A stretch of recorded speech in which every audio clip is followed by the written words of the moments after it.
Hello, everybody! It's me again. Joined by Fish and Chips Pstar 7. Hello everyone. Today, we'll be rewriting Spider-Man 3, aka the final movie in the original trilogy. Yes. Now, originally, I was going to do Spider-Man 4, but then it just wasn't working, so I decided to go back to Spider-Man 3, change a few things, and then do Spider-Man 4 next. But then it wasn't working, so I feel like if we're going to do Spider-Man 4, we're going to have to rewrite Spider-Man 3 first. So anyways, this movie was a victim of executive meddling. Originally, Vulture was supposed to be the villain, but however, Sam Raimi had to force Venom into the movie. Yes. And so, in order to do Spider-Man 4, we're going to have to rewrite Spider-Man 3 first. Anyways, let's begin, shall we? Yes. Okay, first off, Eddie Brock. Get rid of him entirely. Like, he served nothing meaningful to the movie. Yes. Why did he need to be there? He had no reason. And not to mention, why couldn't Harry have been Venom in this movie instead? That's what we're going to do. Making Harry Venom. Yes. Also, Gwen Stacy will have a smaller role because I kind of see why they had to make her a secondary love interest for Peter in this movie, but come on. This trilogy had MJ as Peter's love interest, so here she'll get a smaller role. Yes. And as for Peter, no. I can see why he was acting the way he did, but you're just acting like Jack A throughout most of the movie. So here he'll be heavily toned down when wearing the black suit. Yes. And also, being the man who killed Uncle Ben made no sense. Like, that was never even the case in the first movie. Yes. Here, Samuel will just be an old friend of Uncle Ben. Yes. Alright, let's just get into the story, shall we? Mm-hmm. Okay, so the movie's main theme will still be forgiveness. Yes. So let's begin, shall we? Okay, so we begin the movie about the way it does up until the point where MJ and Peter are on the web. Yes. Continue? And we get a montage of Spider-Man helping people, and the city being thankful to him. Afterwards, we get a little scene with Harry. He just feels lonely. And then we get that scene where Harry sees Norman in the mirror.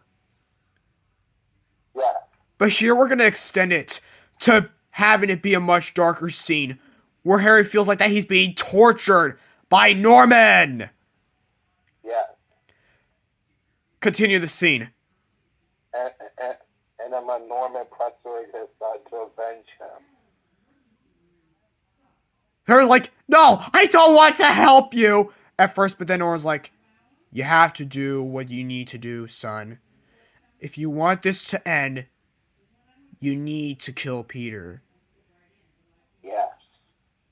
Educate him in law. And then Harry looks at the goblin gear, and then he decides to take the silver goblin suit. Yes, he's going to become the hobgoblin here. Yeah. And just like he was in the original film. But he ain't wearing that new goblin suit. No, just no. But this suit will be much different. We'll alter the suit a bit. Yes, it to be more of the hobgoblin suit. Now to the whole Gwen subplot. Yeah. Let's just give her. The scene where Peter and Gwen first meet each other will be about the same, but just smaller. Yeah.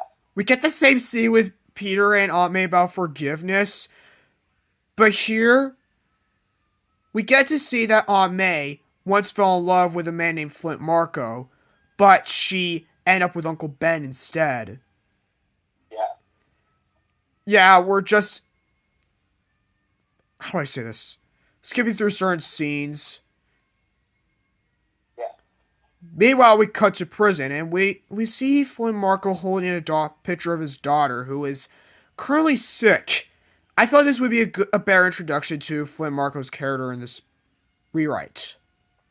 Yeah, And so, he breaks out the way he does. yeah. And continue? They do cut to see with Peter and MJ on the west, and they see something in the sky, and it crash lands, which is a symbiote. And yes, we ain't gonna bring in, like I said, we ain't bringing in Topher Grace's Venom. We're just gonna have Harry become the Venom till later in the movie. Or should I say the rewrite? Yeah, Peter and MJ just ignore it, and they just leave in the end. yeah, But little do they know, the symbiote actually caught attachment. yeah. To Peter. We then get the scene where Sandman reunites with his family, but his ex-wife still doesn't want him to be there. And we still get the whole same scene with Flint leaving and him becoming the Sandman. Yeah, And then we cut to the scene where Peter gets the symbiote, and then the whole "Where am I?"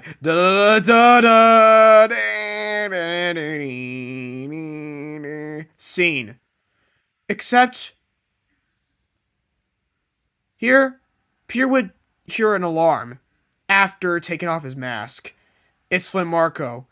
The first fight here will be about relatively the same, but Peter would ask Sammy about if Aunt May, but he doesn't remember. yeah, So the fight's about normally the same until that scene where he looks at himself in the mirror, yeah, where he's just like, uh, oh no. I killed one of my enemies. I'm not supposed to do that. yeah. Continue.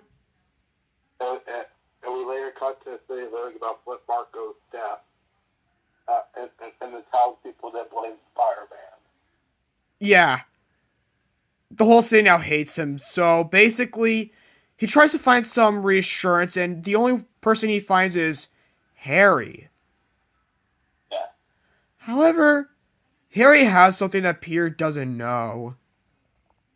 yeah, It's that Harry has, you guessed it, the Hobgoblin suit, which will play a big role later in the second fight. yeah. Continue. And we do cut to Jonah Jameson talking about Spider-Man being a murderer and a menace. And of course, there's no Eddie Brock here. Yeah, Peter just Brock is completely removed. He doesn't exist in this film. Here, Harry will become Venom. Yeah, Peter would blame himself for Flint Marco's death, saying, "Why did he do that?" yeah, And then we cut to the scene where Sandman is risen from the water, and then he swears revenge on Spider-Man. yeah, So yeah, this rewrite's main theme will kind of be more so revenge and forgiveness. yeah. Continue. Um,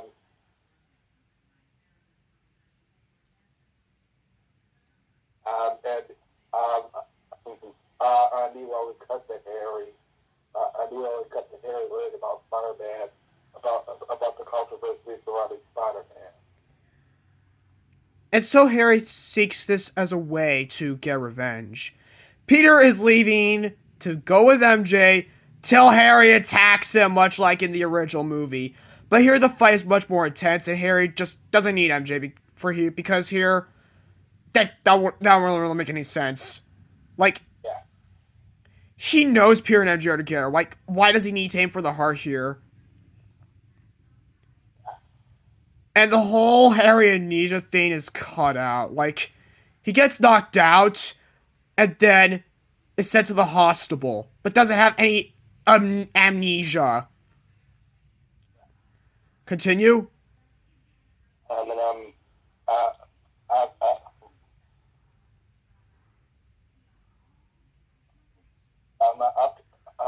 he has amnesia. He's visited by Peter and MJ. They have this whole interaction about how Spider-Man now has a black suit and is just beating criminals worse. Yeah, Peter could tell that Spider-Man's being more brutal and all. yeah, And he just couldn't believe it. yeah, The next scene would be the deleted scene from the movie where Sandman interacts with his daughter as a sandcastle. That will mostly remain the same as it was, and then we just end this deleted scene here. yeah. And then we cut to the whole celebration thing. Well, the celebration thing just doesn't exist. Here Peter is just becoming more of a darker person. Yeah. We get the whole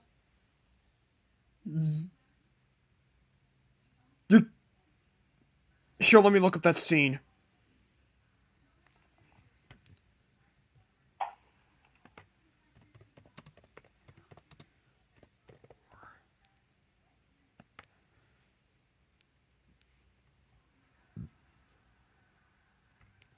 We get the whole "you'll get your money when you fix the damn door" scene.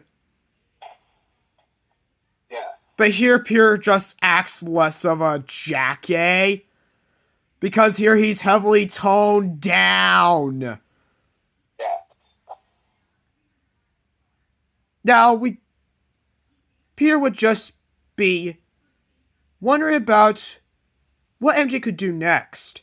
We then get to see where they break up, but here it's going to be at Peter's apartment because I feel like it would be more personal here. Yeah. Just in time with the theme of revenge and forgiveness in this rewrite. Yeah. The scene would be about the same, but here Peter would just be in distraught. Yeah. Peter would talk to Bruce Campbell in the same scene where he tries to propose to MJ, and Peter still has the ring, but he just can't come to terms that MJ has now broken up with him and wants to fix everything. Bruce Campbell would then tell Peter that everything will get better in the end. And then Peter just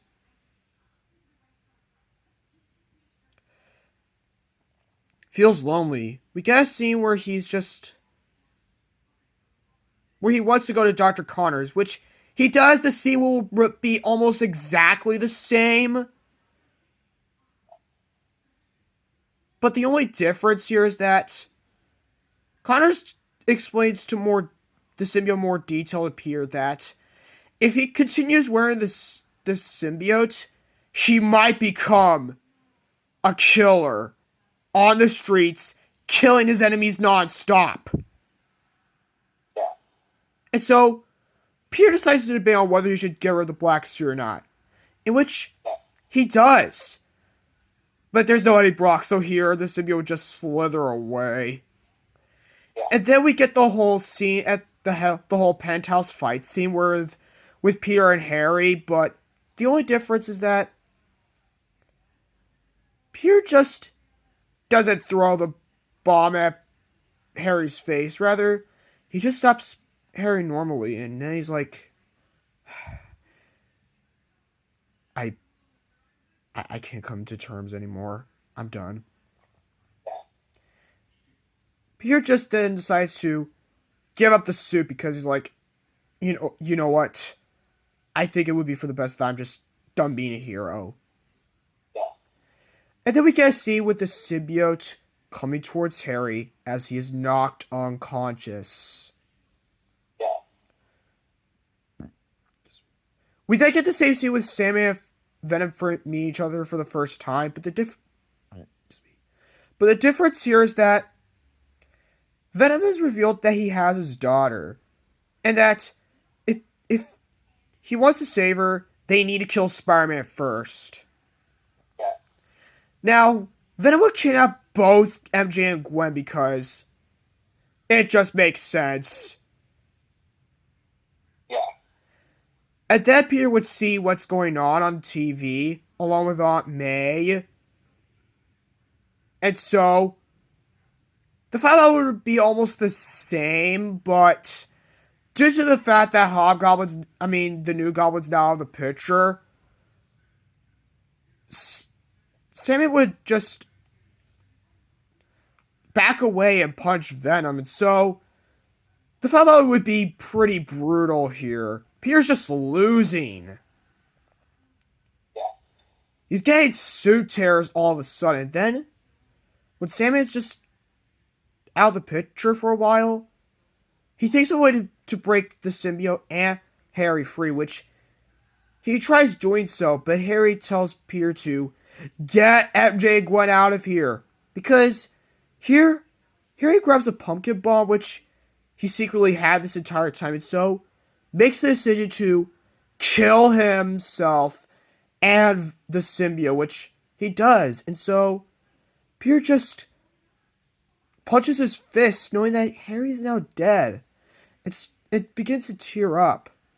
And then we get the same scene about Peter and Flint forgiving each other, and how Flint wished he was with Aunt May, but he has to get out to his family now. And then we cut to the ending. Now, the ending kind of felt like an open ender for Spider-Man 4, so here Peter and MJ would forgive each other, that if Harry's death were to affect them at any point in time, they could try to come up with a solution. And that is how Spider-Man 3, the rewrite, ends. Yeah. So that's it for the Spider-Man 3 rewrite. Soon enough, I'm planning on doing a Transformers 2007 rewrite. Well, an updated version of it, because I skipped over a few scenes, so yeah. But I am announcing that we'll be doing Spider-Man 4, 5, and 6, continuing from where the rewrite leaves off. But just not right now. Next month will be the time. So what do you think should happen? We would like to hear. Anyways, bye.